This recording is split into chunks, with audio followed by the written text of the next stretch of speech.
अस्सलाम वालेकुम and welcome to Alfa Adhi Securities, one of Pakistan leading stock brokerage firms. मैं हूं शुजा कुरैशी मार्केट रैप के साथ। तो आज अनएक्सपेक्टेडली मार्केट में काफ़ी मंदी हमको नज़र आई और मेरी एक्सपेक्टेशन सुबह जैसे मैंने मेंशन किया था वो ये थी कि आज मार्केट थोड़ी बेहतर होगी। अलबत्ता वॉल्यूम्स अगर नहीं होंगे तो ज़ाहिर है कि फिर मार्केट की अपसाइड चेक होगी। अच्छा, हमने वही देखा कि आज वॉल्यूम्स एक दफ़ा फिर काफ़ी कम थे। जो मेरे को भी सिर्फ 67 मिलियन शेयर्स का KSE 100 में काम हुआ था, अगर आज देखें तो आज सिर्फ 88.7 मिलियन शेयर्स ट्रेड हुए और मार्केट इनिशियली पॉजिटिव ट्रेड हुई और तकरीबन 67 पॉइंट्स प्लस गई। वहाँ पे इंडेक्स का लेवल था 44,544 का और फिर हमने देखा कि आहिस्ता आहिस्ता आहिस्ता आहिस्ता मार्केट में सेलिंग आनी शुरू हुई। वॉल्यूम्स थे नहीं और जब वॉल्यूम्स नहीं होते तो कुछ अगर सेलिंग किसी को करनी होती है तो फिर ज़ाहिर है कि वो जो रेट नज़र आता है और अगर सेल ही करना है तो फिर वो हर रेट पे माल दे देता है। और वही हमने आज देखा भी कि वॉल्यूम्स नहीं थे लेकिन कुछ डिस्ट्रेस सेलिंग थी। जो जो रेट आ रहा था नज़र और उस पर जो है वो बेचा जा रहा था और जब भी हमने देखा कि नीचे के लॉक्स लगना शुरू हो गए, ट्रीट जो ऊपर के लॉक्स टच कर रहा था वो आज नीचे के लॉक पर आया। फिर उसके बाद बाकी भी काफ़ी स्टॉक्स हमने देखा कि नीचे के लॉक पे बंद हुए। इसमें टेलीकार्ड जो जिसका रिजल्ट आया था पिछले हफ्ते 5% बोनस भी आया था थर्सडे को और ऊपर का लॉक लगा था 1999 पे, आज वो नीचे के लॉक पे 17 रुपये 27 पैसे पे बंद हुआ है।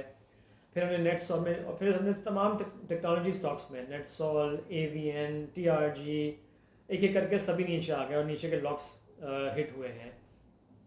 सो वहाँ सेलिंग नज़र आई, रिफाइनरीज में सेलिंग नज़र आई। ओवरऑल तमाम पूरी मार्केट हम देख रहे थे कि नीचे, जहाँ हमने वो कहा था कि जी वो स्टॉक्स शायद बेहतर परफॉर्म करें जिनके डिविडेंड पेमेंट का टाइम करीब आ रहा है, जो एक्स डिविडेंड एक्स बोनस होने वाले, वहाँ भी सेलिंग और बहुत कम वॉल्यूम्स में। मैं एक सिर्फ एग्जांपल दूं कि आई थिंक अराउंड 2:30-3 बजे तक भी कोहार्ट सीमेंट में शायद 5-6 हज़ार शेयर से काम हुआ था और 7-8 रुपये प्राइस नीचे थी। यानी जस्ट इमेजिन कि सिर्फ इतने से वॉल्यूम में 5-6 हज़ार शेयर्स के वॉल्यूम में अब 7 रुपये 8 रुपये प्राइस टूट जाए किसी स्टॉक की, तो फिर you really can't do much.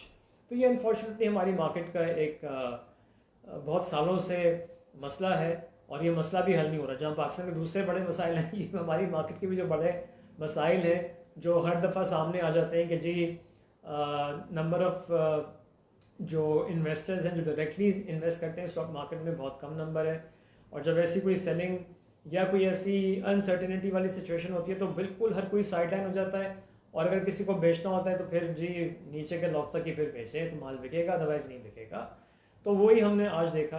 अच्छा, लास्ट थर्सडे को, पिछले थर्सडे को तकरीबन शाम में कोई 5:50 या 52 पे स्टॉक एक्सचेंज का एक नोटिस आया था उनकी वेबसाइट पे, जिसमें उन्होंने ये बताया कि AZ सिक्योरिटीज़ एक ब्रोकरेज फर्म है, उसके उन्होंने जो ट्रेडिंग टर्मिनल्स हैं वो लॉक कर दिए हैं क्योंकि उनकी फाइनेंशियल जो आई थिंक प्रिकेरियसनेस का वर्ड यूज़ किया है वो उनको नज़र आई थी। इनफैक्ट मेरे पास वो नोटिस खुला हुआ है तो मैं पढ़ के बताता हूँ।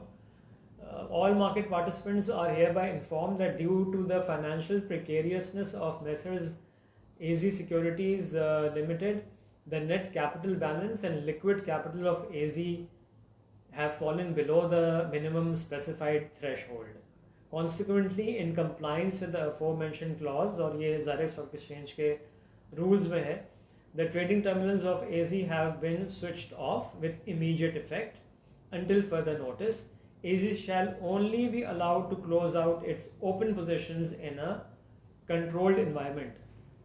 नाउ कुछ लोग ये भी एट्रीब्यूट कर रहे हैं कि जो आज इतनी हमने सेलिंग प्रेशर देखा है वो मे बी इनकी जो ओपन पोजीशंस थी जिसको अलाउ किया था स्टॉक एक्सचेंज ने कि सिर्फ वो क्लोज आउट की जा सकती हैं, वो हमको नज़र आई हैं।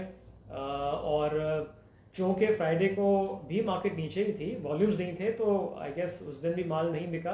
तो फिर आज हमने देखा कि थोड़ी जो हमने भी बताया था कि खबरें इतनी बुरी नहीं थी और एक्सपेक्टेड था कि मार्केट ऊपर जाके, तो मार्केट ऊपर आई तो वहाँ पे सेलिंग प्रेशर आना शुरू हो गया, सेलिंग शुरू हो गई। और फिर जैसे मैंने कहा कि लग ये रहा था कि जो नीचे के लॉक तक माल बेचे ही चला जा रहा था कोई, कि डिस्ट्रेस सेलिंग है। सो वी डोंट नो, खैर ये मैं सिर्फ कह रहा हूँ कि दिस इज़ बीइंग एट्रीब्यूटेड, इसको कहा जा रहा है कि this is one of the reasons कि जो आज हमने मार्केट में इतनी मंदी देखी। अदरवाइज़ कोई बाकी जो रीजंस है, फॉरेन सेलिंग तो बहुत अरसे से हो रही है। रुपी आज भी हमने देखा फ्राइडे थोड़ा रिकवर हुआ था, आज फिर हमने 21 पैसे उसकी वैल्यू को लूज़ करते हुए देखा है। 170 रुपये 74 पैसे पे क्लोजिंग हुई है इंटरबैंक मार्केट में। और इंटरेस्ट रेट तो अब सभी कोई नई खबर नहीं है कि एक्सपेक्टेशन है ही कि जी अगली मॉनेटरी पॉलिसी जो अगले महीने आएगी नवंबर में, उसमें भी बढ़ाया जाएगा और अगले साल जून तक शायद 8.5% तक जो है वो रेट चला जाएगा। तो उसमें भी कोई नई चीज़ नहीं है। सो तो अब यही इसलिए फिर कहा जा सकता है कि जिस तरह से सेलिंग हो रही है और उन स्टॉक्स में भी हो रही है जो बहुत अट्रैक्टिव हो गए हैं, जिनकी अर्निंग्स अच्छी एक्सपेक्टेड है, वहाँ वॉल्यूम्स के साथ सेलिंग आ रही है। सो फिर तो यही कह सकते हैं कि शायद कोई डिस्ट्रेस सेलिंग है। सो खैर, अब करना क्या है? करना आई थिंक इन हालात में it's a difficult decision to take, लेकिन I think based on fundamentals और फ्यूचर जो अर्निंग्स हम एक्सपेक्ट कर रहे हैं, उसमें कुछ फर्टिलाइजर सेक्टर की अभी रिजल्ट्स आने वाले हैं, तो वहाँ पे हमने बहुत ज़्यादा सेलिंग भी नहीं देखी। वॉल्यूम ज़रूर कम रहे, क्योंकि जब ज़ाहिर है कि जब लोग देखते हैं, इन्वेस्टर्स देखते हैं कि बाकी स्टॉक्स जो हैं वो नीचे आ रहे हैं बड़ी तेज़ी से और नीचे के लॉक सेट हो रहे हैं, तो वो अच्छे स्टॉक्स में भी इन्वेस्टमेंट फिर नहीं करते हैं। कुछ होते हैं जो चांस लेते हैं, रिस्क लेते हैं।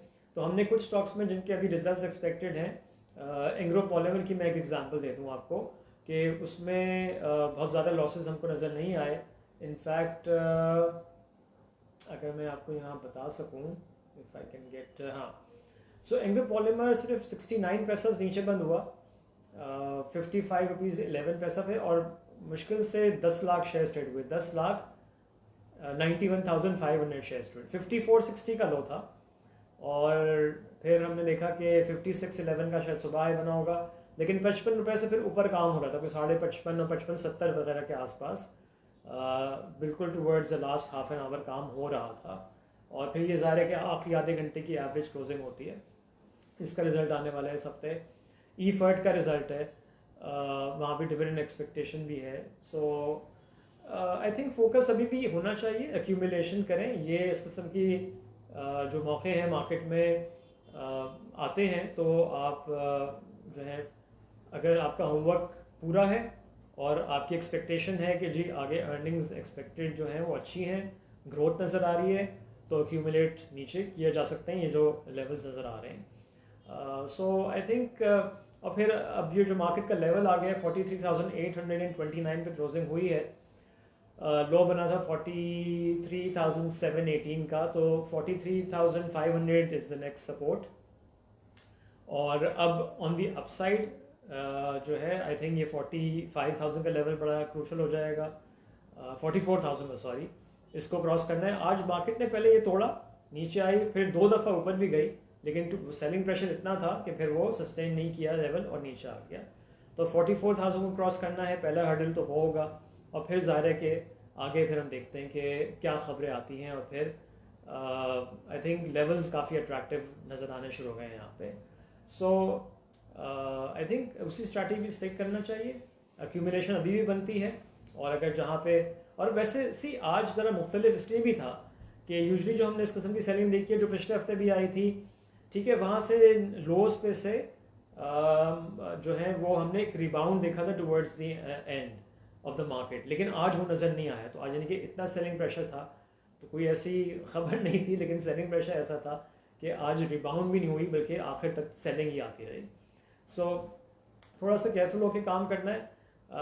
लेट्स सी कि कल कुछ रिबाउंड होता है और ये 43,500 का जो क्रूशल लेवल है, सपोर्ट जो है, क्रूशल सपोर्ट, ये जो है ब्रीच होती है या नहीं होती है, और वहाँ पे सपोर्ट आती है, और फिर मार्केट यहाँ से अपसाइड की तरफ जाती है।